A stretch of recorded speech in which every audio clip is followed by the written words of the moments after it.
is again that is important, right? Because that's why how we can come to our MP3 or other sort of media that we like to hear.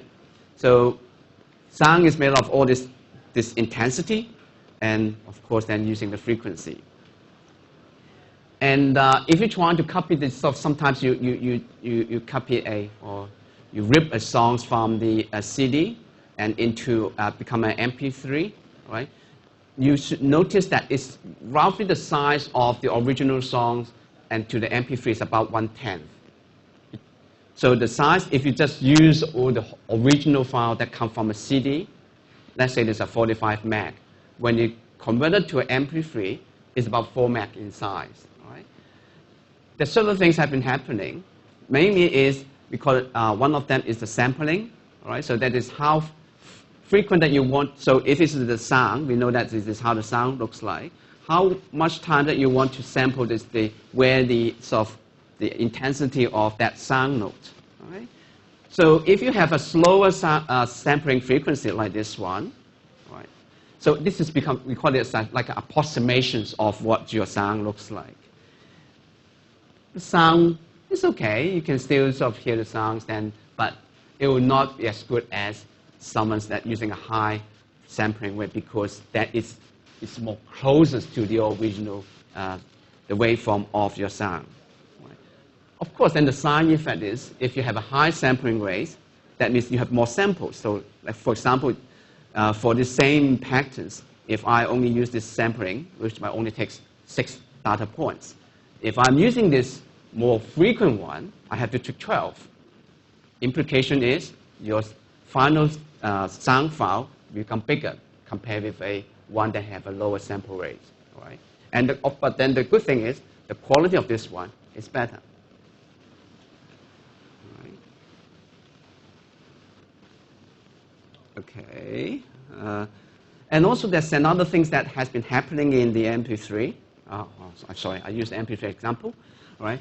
Our ears are built for just certain, are able to pick up certain frequencies within that range. So another way that when they convert this file, they basically chop away those frequencies that is be outside this range, right? So that, well, even if the file has a frequency about 50 hertz, 50,000 hertz, I mean, your ears cannot really cannot hear that. Why bother I have to copy that notes to you? So they would throw that away. Right? So the good thing again is it will make the file size a bit smaller, because they remove all those information that they think that is not really relevant, because you can't hear anyway. Especially for older people, their way of picking up the high frequencies become it's dropping. All right. So I think I think it's still available. That there's certain sort of beeping system that can only be auditable to all the teenagers, but not to the parents, right? Because the parents couldn't hear that frequency. Right? So you can chop that away. Let me see. So when we do all this now recording music, so we can record it, and then when you store it in the computers, which have a converters to convert this analog to digital with these samplings, which are set, pass it across the systems using these binary digits, so that on the other side you can try to reconstruct. Did I say that? Okay. So the good thing here is this is actually all the MP3 is we call it a compression techniques. It's not just a sound techniques, right? So it's not really about audio. It's about compressions, right? So we make the original sound file much smaller, so that when you send through over the internet, you don't have so much data to send through. And we said that we basically all the sampling rate and frequency outside the a certain frequency is chopped away. But this is something that's I'll not say a disaster, but it is something that is not a very good one, because we call it lossy data compression. That is, certain information is lost when it's converted from the original file to your final file that you send across. Right? Partly, you chop away those high frequencies. So when you reconstruct it on the other side, you have no idea that you have actually some high frequency in your original file previously. And even if you know, you don't know where it happens and how it happens. All right? So certain information is lost, and it cannot be recreated at the other end. And also because of the sample rate, it might lose a bit of the information. All right? So there's a pros and cons of using this kind of compressions of like MP3. That's why if you are someone with very good musical ears, you shouldn't like MP3 because, especially I think for pop music it's fine, but if you are going for all the classical music, there's certain range that has been removed.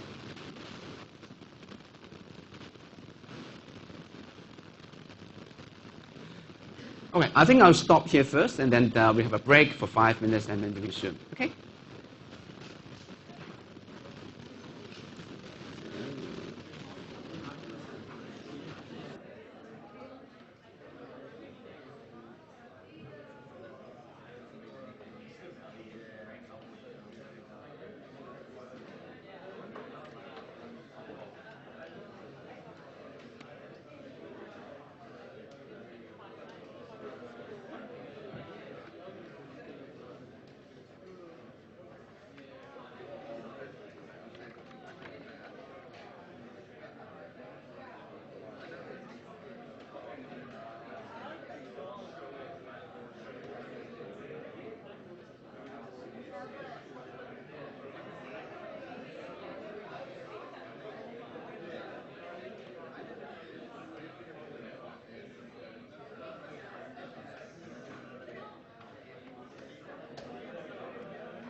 Okay, let's resume our lectures.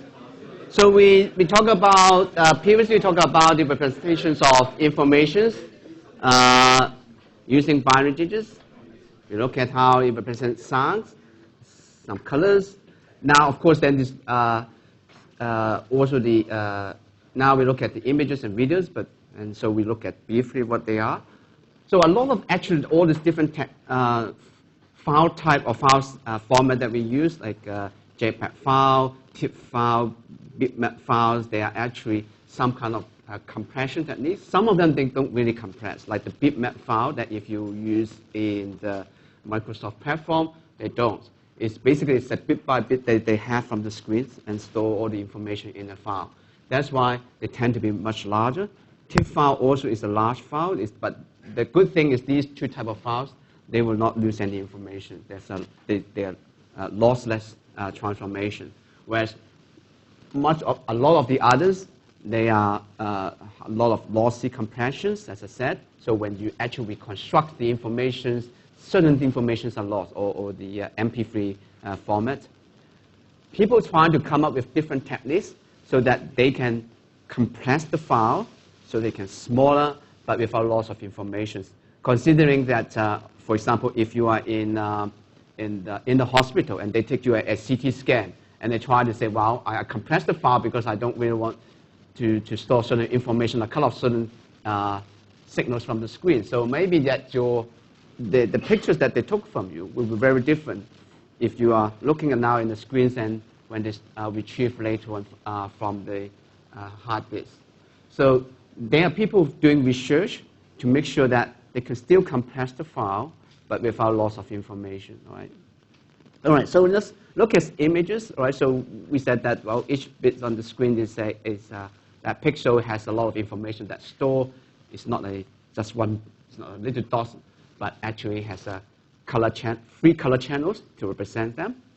And so each screen, on the screen, there's about, we could see that it's like a smooth image because now we have about 100 pixels per inch, right? So it's about 2.5 centimeters. That's about hundreds of them, right, in that particular small space. So that's why we look at it's good.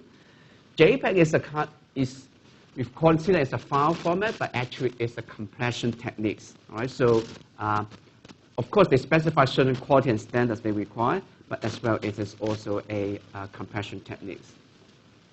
So because we want to send pictures, or when we store, we don't need to have so much space. Right? So considering, it's a small example, I mean, I'm just making it up, right? So it's like a fax machine, right? So fax machine is basically, because each line on the we can see all the characters, but actually they're printed by line of small little dots, but they're only black and white, right? Each line is called scan line, all right? And each scan line actually is made of, say, whether there's ink has to be put on that particular dot, right? So 0 means that I don't need to have any sort of ink, and 1 I have to, right? If I'm going to print like this particular symbols on the screen, right? Of course, if I have to follow the scan line approach, so each line, the first one is no ink, 1, we have an ink, and so on, right? So we can produce like a sequence like this to indicate that how this image is to be recreated, right? But then you will, well, this is the length of that strings that you have to send across the telephone line at that time. Maybe you can come up with a smart approach. Let's say that I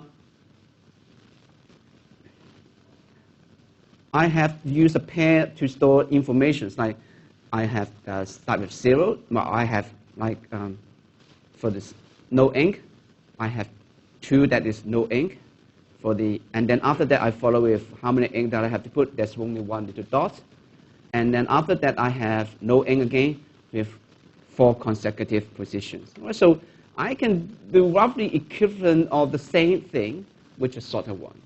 But I can even sort of try to simplify that. Maybe if I can always start with the first one is I assume there's no ink to be printed, right? So I don't even need to know this one. I can just take away and become this is my string to send across the communication line, but it still carry the sort of same information as the first slide to reproduce this image at the other end. Right? So mine is a lossless compression, right? So because at the other end, I can really reconstruct the same image that is at the source. JPEG is used for still image. Is JPEG, I think it's Joint Photographic Experts Group. I think that is what actually it's called, right?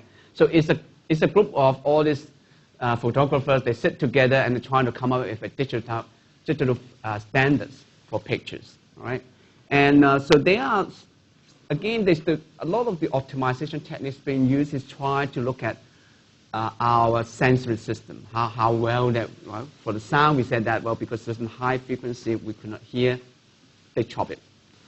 Likewise, for colors as well, we know that we are more sensitive to brightness, but not to simple color change. Right? So they try to make use of all these techniques and to come up with the JPEG compression schemes. Right? So on the left, it is a compression that is not as rigorous. Right? So it's only compressed by about the file size about 1/14 of the original one. Right? The right-hand side is more rigorous, it's more ambitious, it's compressed to almost like 1% of the original file.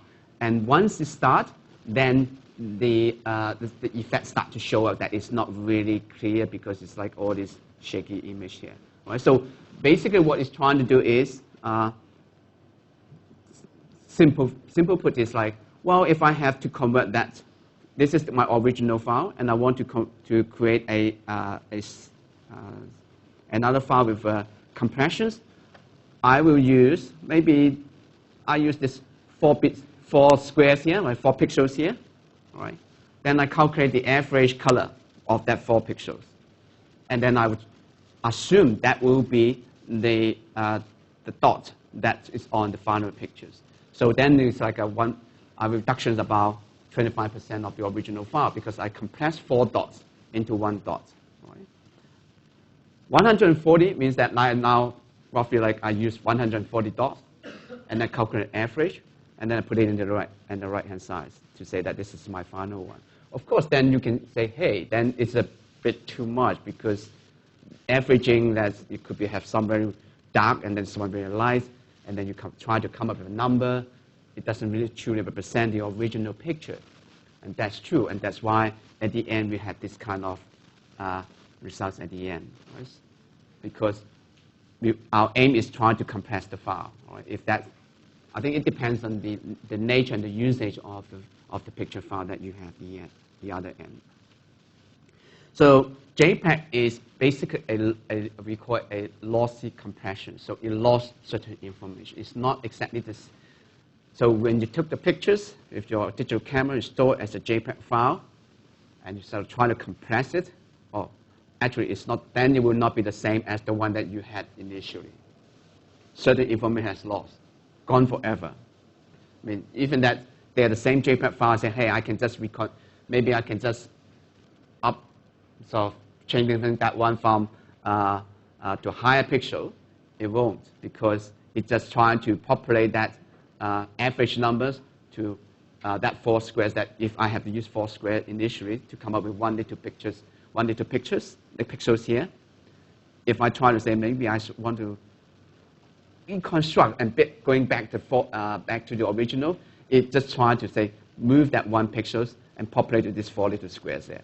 So it's not the original one that you have because you have no idea what the original 4 numbers that you have to in order to calculate that average. Right? So this is a lossy compression. And MPEG is just an extension, so it's basically applied to the motion pictures and all the movies. Right? And so we also all know that, I mean, our eyes actually are very bad. I don't know if it's good or bad, but I mean, so if it's some static picture has been running quickly, if it's like 10 frames per second, we will see that as like a continuous one, right? That is how our moving pictures nowadays works, right? So if it can do, well, basically it's like taking every 10 frames per second, then it will be the pictures that we want. But by doing so, of course, then it's huge because, I mean, just consider one single JPEG file that you have and how much the size of the pictures, right? And if you have to have 10 of those just for 1 second, right? Consider a movie nowadays. It will be very, you have to find a very large hardware to store it. So instead of storing the actual ones, so what they call is now they find a, let's say that I'm going to take a pictures, moving pictures of this tutorial, of this lecture theaters, right? So you can imagine if I took about for 1 second, most of the stuff here didn't change. We might have one people like flicking their eyes, touching their hairs, or moving the pen. But a lot of the things here are statics, like the desk, they're not moving, right? Or this wall ceiling fixture, they're not moving. So why I have to store the same information in the next frame? Because they're not moving, right? So maybe I only store, so I should compare the one that I have with the next 1/10 of a second, and then I compare what has been changed. Right? So I only store the things that has been changed. Then I will save a lot of the space because, as I said, most of the time, if you're taking from the same locations, things are pretty static within that, at least for that 1 second. All right? So you don't need to store a lot of information can be thrown away because they're not moving. All right? So I only store that reference frame. All right? So we now have a reference frame. So that is the key frame that we said. Okay. So now if I have to store the rest of the movie, I only have to store that image, the pixels that has been changed between the previous 1/10 of a second and now. If there's nothing changed, I don't have to store that information. We're basically saying that just use the same information as just previously. So we will tremendously shrink the file size to a much smaller one. Right? That's basically how the motion pictures works, or simple theory how it basically works. Right? So we're not going into that one. If you're interested, there's some units of study that you can do.